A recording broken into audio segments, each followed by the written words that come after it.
wabarakatuh. Perkenalkan, nama saya Sela Widya Wiartati dari jurusan Manajemen di Fakultas Ekonomi dan Bisnis Universitas Riau dengan NIM 1902111480 dengan mata kuliah Pendidikan Kewarganegaraan dengan dosen pembimbing Bapak Nurdiansyah MPD. Baiklah, pada video kali ini saya akan menjelaskan tentang geostrategi Indonesia dan ketahanan nasional.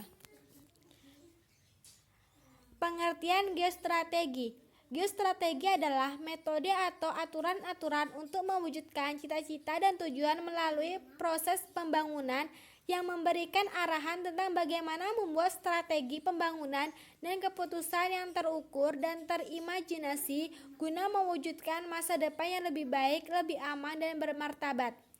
Selanjutnya yaitu pengertian ketahanan nasional. Ketahanan nasional adalah suatu kondisi dinamis suatu bangsa yang berisi keuletan dan ketangguhan yang mengandung kemampuan mengembangkan kekuatan nasional dalam menghadapi dan mengatasi segala ancaman, gangguan, hambatan, dan tantangan baik yang datang dari luar maupun dari dalam negeri, yang langsung maupun tidak langsung membahayakan identitas, kelangsungan hidup bangsa dan negara, serta perjuangan dalam mengejar tujuan nasional Indonesia. Karakteristik geostrategi Indonesia. Yang pertama, geostrategi, suatu strategi dalam memanfaatkan kondisi lingkungan untuk mewujudkan cita-cita, proklamasi, dan tujuan nasional. Yang kedua, sistem kehidupan nasional adalah himpunan berbagai kelembagaan hidup bangsa sebagai sistem subsistem yang dilengkapi dengan norma, nilai, dan aturan. Yang ketiga, ketahanan nasional adalah kondisi dinamis suatu bangsa berisi keuletan, ketangguhan yang mengandung kemampuan mengembangkan kekuatan nasional dalam menghadapi ancaman baik dari dalam luar maupun dari dalam. Yang keempat, cita-cita nasional, kondisi yang lebih cerah di masa depan sesuai dengan keinginan luhur yang terkandung dalam falsafah bangsa. Yang kelima, kepentingan nasional dari aspek keamanan dan kesejahteraan. Selanjutnya yaitu pertahanan nasional. Yang pertama merupakan persyaratan utama bagi bangsa untuk membangun menuju bangsa yang maju dan mandiri. Yang kedua, menuju mempertahankan kelangsungan hidup yaitu bangsa dan berkembang tidak terlepas dari pencapaian tujuan cita-citanya. Yang ketiga, diwujudkan sebagai kondisi dinamis bangsa yang berisi keuletan dan ketangguhan bangsa untuk mengembangkan kekuatan. Pengaruh aspek ketahanan nasional. Dalam rangka untuk mewujudkan suatu pemahaman dan pembinasaan dari tata kehidupan nasional itu sangatlah diperlukan beberapa penyederhanaan tertentu dari berbagai aspek kehidupan nasional dalam bentuk model yang merupakan hasil pemetaan dari keadaan nyata melalui suatu kesepakatan dari hasil analisa mendalam yang dilandasi teori hubungan antara manusia dengan Tuhan, dengan manusia atau masyarakat, dan dengan lingkungan. Berdasarkan pemahaman tentang hubungan tersebut, diperoleh gambaran bahwa konsepsi ketahanan nasional akan menyangkut hubungan antara aspek yang mendukung kehidupannya, yaitu yang pertama, aspek yang berkaitan dengan alamiah bersifat statis meliputi aspek geografik, kependudukan, dan sumber daya alam.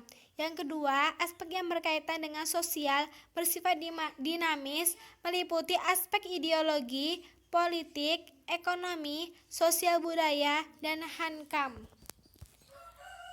Selanjutnya yaitu saya akan menjelaskan tentang pengaruh aspek ideologi.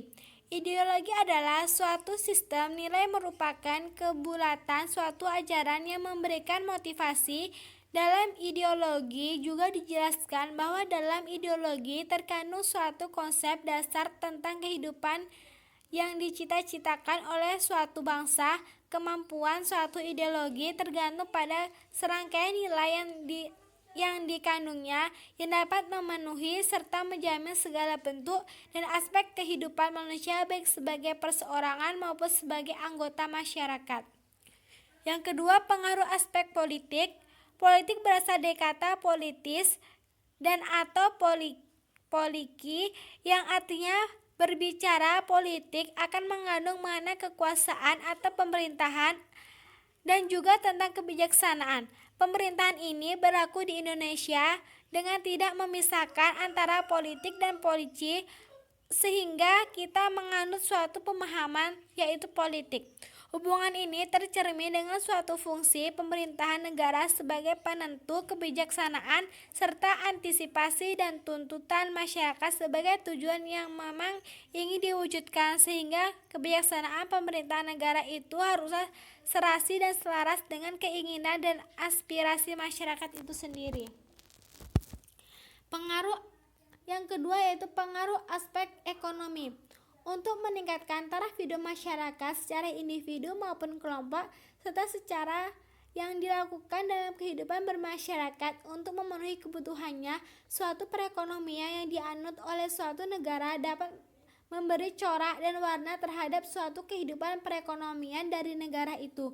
Sistem perekonomian liberal dengan orientasi pasar secara murni akan sangat peka terhadap pengaruh-pengaruh yang datang dari luar.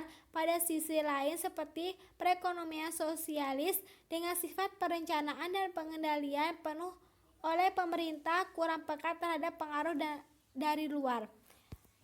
Selanjutnya ada pengaruh aspek sosial budaya. Pengaruh sosial pada hakikatnya adalah pergaulan hidup manusia dalam bermasyarakat dengan bersosialisasi yang mengandung nilai-nilai solidaritas yang menunjukkan gagasan utama serta kekuatan sebagai pendukung penggerak kehidupan.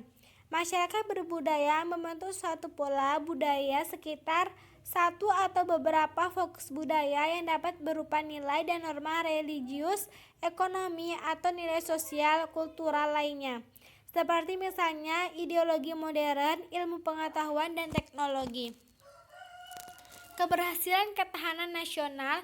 Kondisi kehidupan nasional merupakan pencerminan ketahanan nasional yang mencakup aspek ideologi, politik, ekonomi, sosial, budaya, dan pertahanan keamanan. Sehingga keamanan nasional adalah kondisi yang memang harus dimiliki dalam suatu aspek kehidupan bermasyarakat, berbangsa, dan bernegara. Dalam wabah NKRI yang dilandasi oleh landasan ideal Pancasila, landasan konstitusional Undang-Undang Dasar 1945, dan landasan visional wawasan nasional, untuk mewujudkan keberhasilan ketahanan nasional sangat diperlukan kesadaran untuk setiap warga negara, yaitu memiliki semangat perjuangan bangsa dalam bentuk perjuangan non-fisik yang berupa keuletan dan ketangguhan yang tidak mengenal penyerahan dan mengandung keamanan, pengembangan kekuatan nasional dalam rangka menghadapi segala ancaman, gangguan, tantangan, dan hambatan yang datang dari dalam maupun dari luar. Yang kedua, sadar dan peduli terhadap pengaruh yang timbul pada aspek ideologi politik, ekonomi, sosial, budaya, dan pertahanan keamanan, sehingga setiap warga negara Indonesia baik secara individu maupun kelompok dapat meliminir hal tersebut.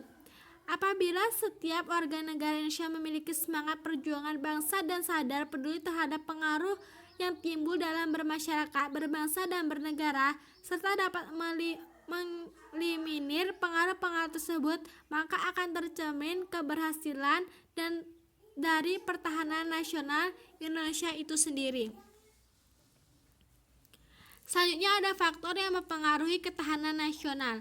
Berdasarkan penelitian LIPI tahun 2007, faktor yang mempengaruhi pertahanan yaitu yang pertama, anggaran pertahanan, yang kedua, jumlah penduduk suatu negara, yang ketiga, ancaman konvensional dan non-konvensional, yang keempat, anggaran terhadap negara lain, yang kelima, kemampuan keuangan pemerintahan, yang keenam, harga alutsista, yang ketujuh, jumlah personil sistem pertahanan. Baiklah, mungkin cukup sekian yang dapat saya sampaikan, kurang dan lebihnya. Wassalamualaikum warahmatullahi wabarakatuh.